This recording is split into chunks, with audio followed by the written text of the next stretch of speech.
भाजपच्या मुख्यमंत्रीपदाला शिंदेंचा पाठिंबा, सरकार बनवताना माझा कुठलाही अडसर मनात ठेवू नका, मोदी शहांना फोन करून सांगितलं शिंदेंचं वक्तव्य.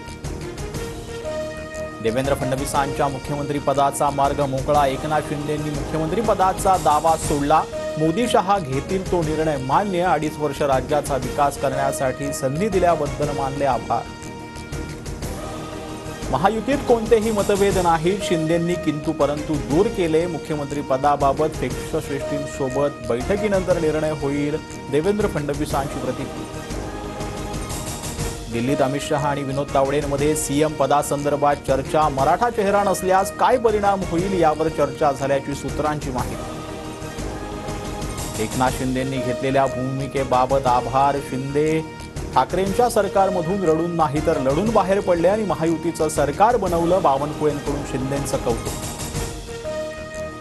2.5 वर्षातील कारकिर्दीबाबत मी समाधानी, स्वतःला मुख्यमंत्री न समजता कॉमन मॅन म्हणून काम केलं, नाराज होऊन रडणारा नाही, एकनाथ शिंदेंकडून जनतेचे आभार.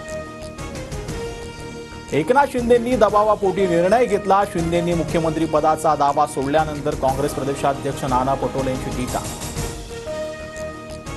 अमित शहांसोबत उद्या महायुतीची बैठक, शिंदे फडणवीस अजित पवार दिल्लीला जाणार, मुख्यमंत्रीपदाचा तिढा सुटणार, सूत्रांची माहिती. दिल्लीत उद्या वरिष्ठांसोबत आमची चर्चा, खेळीमेळीच्या वातावरणात महायुतीचं सरकार स्थापन होईल, 1 मुख्यमंत्री 2 उपमुख्यमंत्री असाच फॉर्म्युला राहणार, अजित पवारांची माहिती. मुख्यमंत्री भाजपचा असेल आणि देवेंद्र फडणवीसच असतील, भाजपा नेते सुधीर मुनगंटीवार यांचा दावा.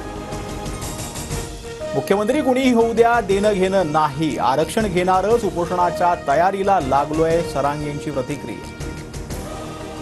अजमेर दर्ग्यात शिवमंदिर असल्याचा दावा, हिंदू पक्षकाराची याचिका न्यायालयानं स्वीकारली. दर्गा कमिटीसह सर्व पक्षकारांना नोटीस, 5 डिसेंबर रोजी पुढील सुनावणी.